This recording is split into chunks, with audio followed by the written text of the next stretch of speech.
ओम नमः शिवाय। हर हर महादेव। कल तक के अध्याय में आपने सुना था पंडित शिव शर्मा पार्षदों के साथ जब वैकुंठ लोक की तरफ जा रहे थे तो वह उनसे नीचे मिले हुए सभी लोगों के बारे में पूछते हुए जा रहे थे और पार्षद उन्हें सभी लोगों के बारे में विस्तार पूर्वक बता रहे थे। पार्षदों ने उन्हें महरलोक, जनलोक और तपोलोक की स्थिति बताई। साथ ही ब्रह्मा जी के द्वारा सत्यलोक का महत्व भी बताया गया। उसके आगे पार्षद शिव शर्मा के साथ आगे की तरफ चल दिए। आज के अध्याय में आप सुनेंगे इससे आगे की कथा। यदि आपने पहले की कथा नहीं सुनी है तो हमारे चैनल पर जाकर प्लेलिस्ट चेक कर ले, आपको पहले की सभी कथाएं वहां से मिल जाएगी। आइए शुरू करते हैं। फिर भगवान के पार्षद ब्रह्मा जी को प्रणाम करके प्रसन्नता पूर्वक वहां से चले और अपने विमान पर बैठकर वैकुंठ धाम के समीप जा पहुंचे। सत्यलोक से जाते समय शिव शर्मा ने पूछा कि हे भगवत पार्षदों, अब हम लोग कितनी दूर आए हैं और अभी कितनी दूर और चलना है। तब भगवत पार्षद बोले कि हे ब्राह्मण, सूर्य और चंद्रमा की किरणों का प्रकाश जहाँ तक जाता है, समुद्र, पर्वत और वन सहित उतनी ही पृथ्वी मानी गई है। उसके ऊपर आकाश है। पृथ्वी के 1,00,000 योजन ऊपर सूर्य की स्थिति है। पृथ्वी पर समुद्र, द्वीप, पर्वत और वन सहित जो कोई भी वस्तु है वह सब भूलोक के नाम से विख्यात है। भूलोक से लेकर सूर्यलोक तक भूलोक कहलाता है। सूर्य से भूलोक तक स्वर्गलोक कहलाता है। पृथ्वी से 1 करोड़ योजन की ऊंचाई पर महलोक है। 2 करोड़ योजन ऊंचे जनलोक है और 4 करोड़ योजन की ऊंचाई पर तपोलोक है और पृथ्वी से 8 करोड़ योजन ऊंचे सत्यलोक बताया गया है। सत्यलोक से भी ऊपर वैकुंठ धाम है जो पृथ्वी से 16 करोड़ योजन ऊपर स्थित है, जहां पर सबको अभयदान करने वाले साक्षात भगवान लक्ष्मीपति श्री विष्णु निवास करते हैं। वैकुंठ धाम की अपेक्षा 16 गुनी ऊंचाई पर शिवजी का निवास स्थान कैलाश पर्वत है। वह पृथ्वी से 1 अरब 46 करोड़ योजन की दूरी पर है, जहां पर गिरिजा नंदिनी उमा, गणेश जी, कार्तिकेय तथा नंदी के साथ कल्याण स्वरूप भगवान विश्वनाथ जी विराजमान हैं। लीला स्वरूप धारण करने वाले उन भगवान का यह सब दृश्य प्रपंच खेल मात्र है। वे संपूर्ण विश्व के स्वामी रूप से विख्यात है और यह समस्त जगत उनकी आज्ञा का पालन करता है। श्रुतियों में साकार, निराकार, सर्वव्यापी, नित्य, सत्य एवं द्वैत रहित कहकर जिस परब्रह्म का प्रतिपादन किया गया है वे ही भगवान शिव है। वे समस्त कारणों से परे एवं परात्पर है। उन्हीं के विषयों में श्रुतियाँ कहती है कि ब्रह्मा का स्वरूप परम आनंदमय है। उन भगवान शिव को वेद भी नहीं जानते। वाणी मन के साथ उन तक न पहुंचकर लौट आती है। वे अपने द्वारा आप ही जानने योग्य है।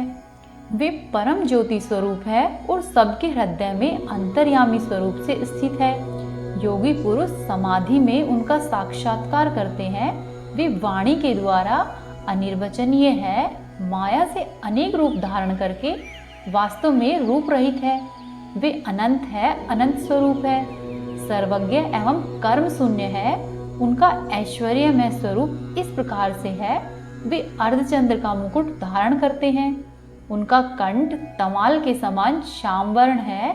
ललाट में ज्योतिर्मय नेत्र प्रकाशित होता है। उनके शरीर का वामार्ध भाग नारी के रूप में सुशोभित होता है। वे अपने हाथों में शेषनाग का भुजबंद पहनते हैं।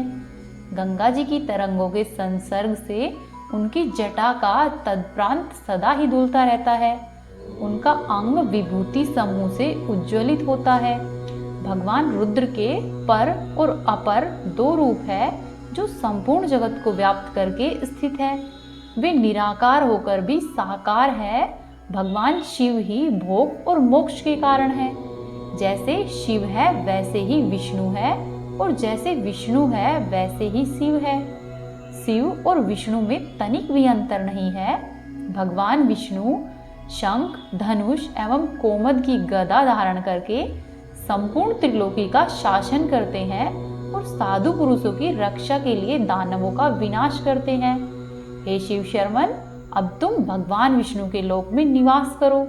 फिर अगस्त्य जी कहते हैं कि हे प्रिय लोक मुद्रे, इस प्रकार शिव शर्मा ब्राह्मण मोक्ष को प्राप्त हुए जो इस पुण्यमय उपाख्यान को सुनता है वह सब पापों से मुक्त होकर उत्तम गति को पाता है।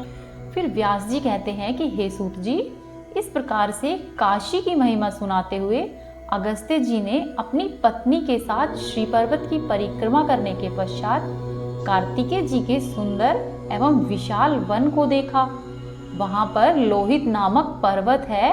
उस पर्वत के समीप मुनि श्रेष्ठ अगस्त्य ने अपनी पत्नी के साथ 6 मुखों वाले साक्षात कार्तिकेय जी का दर्शन किया और पृथ्वी पर दंड की भांति पड़कर उन्हें साष्टांग प्रणाम किया। तत्पश्चात अपने दोनों हाथ जोड़कर वैदिक तत्वों तथा अपने बनाए हुए स्रोत के द्वारा उनकी स्तुति की। स्तुति के पश्चात नमो नमः ऐसा कहते हुए कार्तिकेय जी की 2-3 बार परिक्रमा करके उनके द्वारा बैठने की आज्ञा मिलने पर अगस्त्य जी उनके सामने बैठ गए। तब कार्तिकेय जी ने कहा कि देवताओं के मुख्य सहायक मुनिचर अगस्त्य जी, आप कुशल से तो है न, आप यहाँ पर आए हैं, यह मुझे मालूम हो गया है। विंध्याचल पर्वत ऊंचा उठ गया था, इसका भी मुझे पता है, जो भगवान त्रिलोचन द्वारा सुरक्षित है और जहाँ पर साक्षात भगवान शिव मरे हुए प्राणियों को मोक्षदान प्रदान करते हैं। भूलोक, भूलोक तथा स्वर्गलोक में अथवा पाताल में या फिर महलों के आदि ऊपर के लोकों में भी मैंने वैसा उत्तम क्षेत्र कहीं नहीं देखा है। हे मुने, यद्यपि मैं अकेला ही सर्वत्र विचरता रहता हूँ, तथापि काशी क्षेत्र की प्राप्ति के लिए मैं यहाँ पर तपस्या करता हूँ, किंतु आज तक मेरा मनोरथ सफल नहीं हुआ है। पुण्य, दान, जप, तप तथा अनेक प्रकार के यज्ञों द्वारा काशी क्षेत्र मिलने वाला नहीं है। उसकी प्राप्ति तो केवल श्री महादेव जी के अनुग्रह से ही होती है। अत्यंत दुर्लभ काशी नगरी का निवास केवल ईश्वर के अनुग्रह से ही प्राप्त होता है। शरीर दिन प्रतिदिन बूढ़ा होता जाता है, इंद्रियां जर्जर हो रही है और आयु रूपी मृग को मृत्यु रूपी शिकारी अपना निशाना बनाना चाहते हैं। ऐसी दशा में संपत्ति को विपत्ति जानकर और आयु को विद्युत के समान चंचल मानकर मनुष्य काशी नगरी का भलीभांति सेवन करे। जब तक जीवन का अंत न हो तब तक काशी को ना छोड़े। ओहो, बुढ़ापा निकट आ गया, रोग अत्यंत पीड़ा दे रहे हैं, काशी का सेवन करना नहीं चाहता। अपने अर्थोपार्जन का उपाय किए बिना ही धन प्राप्त हो सकता है, यह एक निश्चित बात है। इसीलिए धन की चिंता छोड़कर एकमात्र धर्म की शरण ले। धर्म से स्वर्ग भी सुलभ है, परंतु एक काशीपुरी अत्यंत ही दुर्लभ है। प्रयाग में गंगा यमुना के संगम का सेवन भी मुक्ति प्रदान करता है, तथा उससे भी बढ़कर अविमुक्त क्षेत्र है जो अनायास ही मोक्ष देने वाला है। प्रतिदिन अति छिन्न रूप से वेदों का पाठ, मंत्र, जाप, अग्नि, हवन, दान इत्यादि अनेक प्रकार के यज्ञ व देवताओं की उपासना, त्रिरात्र अथवा पंचरात्र आदि आगमोक्त विधि से आराधना, सांख्य, योग और श्री विष्णु की आराधना, ये सभी श्रेष्ठ कर्म मोक्ष के साधन बताए गए हैं। अयोध्या, मथुरा आदि पुरिया भी मरे हुए जीवों को मोक्ष देने वाली बताई गई है। ये सभी केवल मोक्ष के साधन हैं, इसमें कोई भी संदेह नहीं है। अन्य तीर्थ काशी की प्राप्ति कराते हैं और काशी को प्राप्त होकर मनुष्य मुक्त हो जाता है। इसीलिए वह पवित्र क्षेत्र इस ब्रह्मांड में भगवान विश्वनाथ को सदा ही प्रिय है। हे सुवंत, मैं तो काशी से आने वाले वायु का भी स्पर्श चाहता हूँ। तुम तो साक्षात काशी में रहकर आए हो। जो जितेंद्रिय होकर 3 रात भी काशी में निवास करते हैं, उनकी चरण धूलि का स्पर्श अवश्य ही पवित्र कर देता है। तुम तो वहाँ के निवासी ही थे, इसीलिए तुम्हारे तो क्या ही कहने हैं, तुम्हारे लिए कुछ भी कहते नहीं बन रहा है। ऐसा कहकर कार्तिकेय जी ने अगस्त्य मुनि के सब अंगों का स्पर्श किया। ऐसा करके उन्होंने अमृत के समान सरोवर में स्नान करने का सुख पाया। कार्तिकेय जी ने अपने दोनों नेत्रों को बंद कर लिया और एक क्षण तक भगवान शिव जी के स्वरूप का ध्यान किया। ध्यान से निवृत्त होने पर उनसे अगस्त्य जी ने पूछा कि हे स्वामी, आप मुझे काशी की महिमा कहिए, यह क्षेत्र मुझे बहुत ही प्रिय है। तब कार्तिकेय जी बोले, हे अगस्त जी, काशी क्षेत्र इस लोक में अत्यंत ही गोपनीय बताया गया है। यहाँ पर सब प्रकार की सिद्धि अभिष्ट है, क्योंकि उसमें साक्षात परमेश्वर सदाशिव निवास करते हैं। काशी क्षेत्र आकाश में स्थित है, वह इस भूलोक से संलग्न नहीं है, किंतु इस बात को केवल योगीजन देख पाते हैं, अयोगी नहीं। जो पल भर भी अभियुक्त क्षेत्र की प्राप्ति अतिशय भक्ति भाव को धारण करता है, उसने मानो ब्रह्मचर्य पालन पूर्वक बड़ी भारी तपस्या कर ली है। उसके द्वारा शिव संबंधी संपूर्ण दिव्य व्रतों का पालन हो जाता है।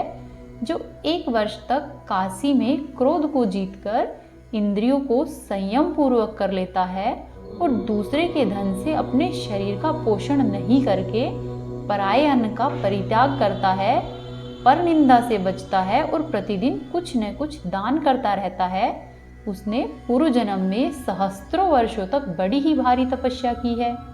उसके लिए ऐसा ही मानना चाहिए। जो काशी क्षेत्र के महात्म्य को जानने वाला मनुष्य जीवन भर काशीवास करता है, वह जन्म मृत्यु का भय छोड़कर परम गति को पाता है। जो मृत्यु पर्यंत काशी का परित्याग नहीं करता, उसकी केवल ब्रह्महत्या ही दूर नहीं होती, अविद्या भी दूर हो जाती है। जो अनन्यचित होकर काशी क्षेत्र को नहीं छोड़ता, वह जरा मृत्यु तथा गर्भवास के अत्यंत दुखद को त्याग देता है। जो बुद्धिमान मानव इस शरीर पर फिर जन्म लेना नहीं चाहता, वह देवताओं तथा ऋषियों द्वारा सेवित काशी का भी त्याग न करे। अंत काल में बात से पीड़ित हुए मनुष्य के मर्म स्थान जब विदर्ण होने लगते हैं, उस समय वह अपनी सुध बुध खो बैठता है। इसी समय में साक्षात भगवान विश्वनाथ प्राण त्याग काल में उपस्थित होकर उस व्यक्ति को तारक मंत्र का उपदेश देते हैं, जिससे वह शिव स्वरूप हो जाता है। इसीलिए अतिशय पापों से भरे हुए इस मानव शरीर को अनित्य जानकर मनुष्य संसार में का नाश करने वाले काशी क्षेत्र का सेवन करे। जो विघ्नों से आहत होने पर भी काशी के क्षेत्र का त्याग नहीं करता है, वह मोक्ष संपत्ति को पाकर ऐसी स्थिति में पहुंच जाता है जहां पर दुख का सर्वथा ही अभाव है। इसीलिए कौन ऐसा बुद्धिमान पुरुष है जो बड़े बड़े पाप पुंज का नाश तथा पुष्पों की वृद्धि करने वाली और अंत में मोक्ष और भोग देने वाली काशीपुरी का सेवन नहीं करेगा। अविमुक्त क्षेत्र का महात्म्य मैं केवल 6 मुखों से किस प्रकार से वर्णन कर सकता हूँ, जो कि शेषनाग सहस्त्रों मुखों से भी उनका वर्णन करने में समर्थ नहीं है। फिर अगस्त्य जी कार्तिकेय जी से पूछते हैं कि हे भगवान, यह काशी क्षेत्र इस भूतल पर कब से प्रसिद्ध हुआ और किस प्रकार से यह मोक्ष देने वाला हुआ। इससे आगे की कथा आप सुनेंगे कल के अध्याय में। उम्मीद है आपको आज की कथा पसंद आई होगी। वीडियो को लाइक करें, चैनल को सब्सक्राइब करें, वीडियो को शेयर करें। ओम नमः शिवाय। हर हर महादेव।